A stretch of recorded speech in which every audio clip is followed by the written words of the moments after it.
Hi class, so as you all know, my name is Latoya Shavers. I so happened to miss the presentation last week on Wednesday, so I decided to make a video so that you guys wouldn't miss this great presentation. Okay, so my topic was on the Waste Management Inc. company, the scandal. I'm just going to give you a brief history of the company. So, Waste Management Inc. Is an American waste management, comprehensive waste, and environmental service company in North America. The company is headquartered in Houston, Texas. This company was originally founded in 1984 by Larry Beck. By 1971, the company went public. And by 1972, the company made 133 acquisitions and $82 million in revenue. In 1980, the Waste Management acquired Service Corporation of America, which is a smaller company, which made them the largest waste hauler in the country. So, the beginning of fraudulent activity. Okay, so this scandal began all the way from 1992 throughout 1997. The executive officers of Waste Management Inc., they began cooking the books. They did this for personal financial gains and to keep their positions. All the while, they were blinding the shareholders. They misstated the company financial statements to meet predetermined earning targets.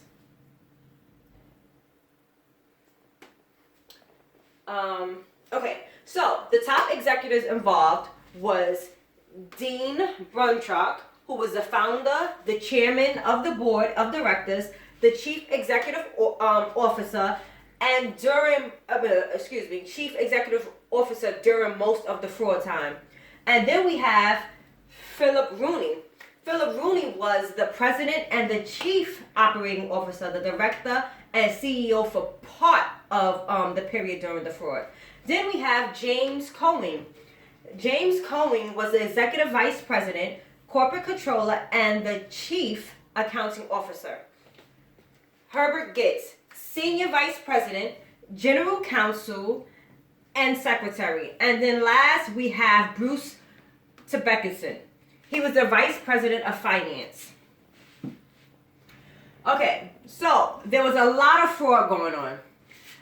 Since the company wasn't generating revenue as fast as they had projected, they started to avoid depreciating expenses on their garbage trucks.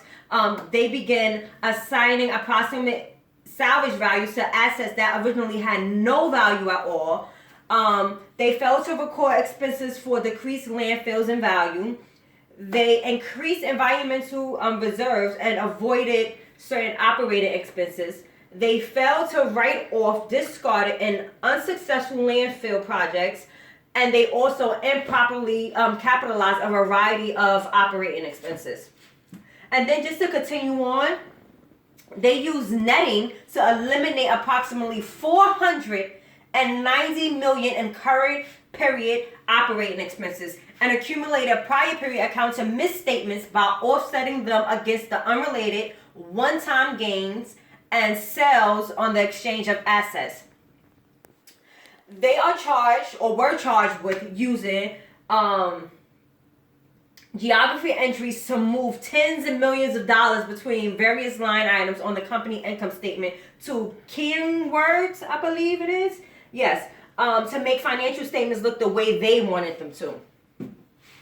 Okay, so how did this all happen?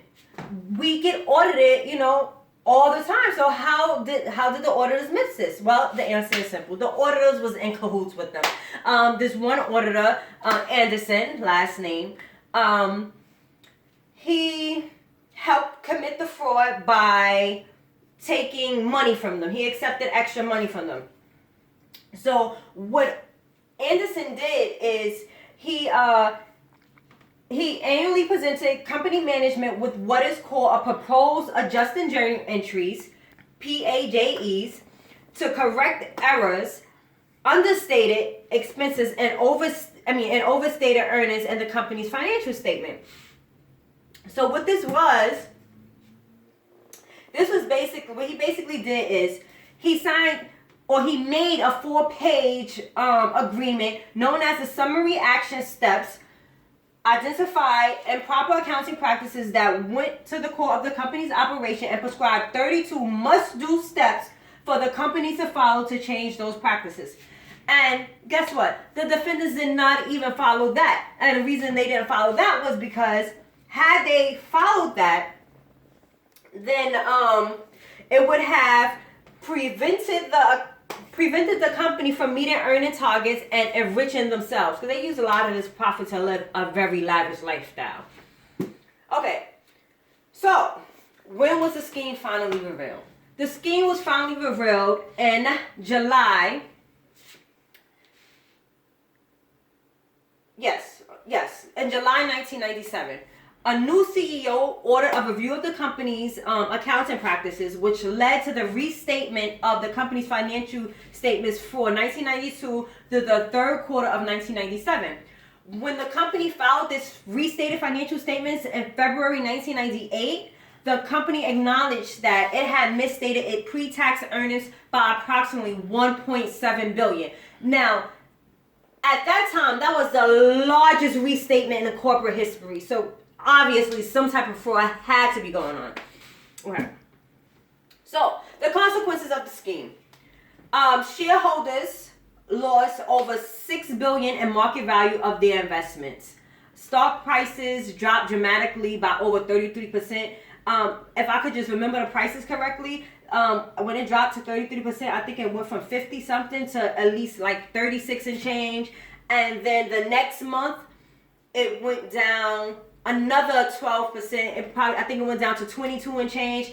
And then it finally dropped down to 17 and change. So imagine going from $57 to $17 in just a matter of a month is like, oh. Okay, so the company was left with a restatement of $6 billion.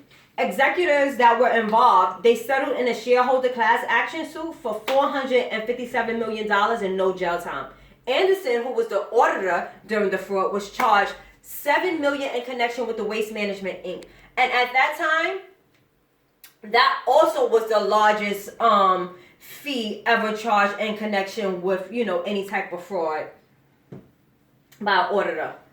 Okay, so this is just like a little funny tip for prevention. The new CEO of the company, CEO A. Morris Myers, he set up an anonymous company hotline where employees could report dishonest behavior, and that was just as a prevention tip, so that if anyone did detect any fraud later on, a scandal was going on, it'll hit right away. And thank you, class, for the for taking the time out and listening to me. I know you guys have a very busy schedule, but I really do appreciate it. Enjoy the rest of your night. Thank you.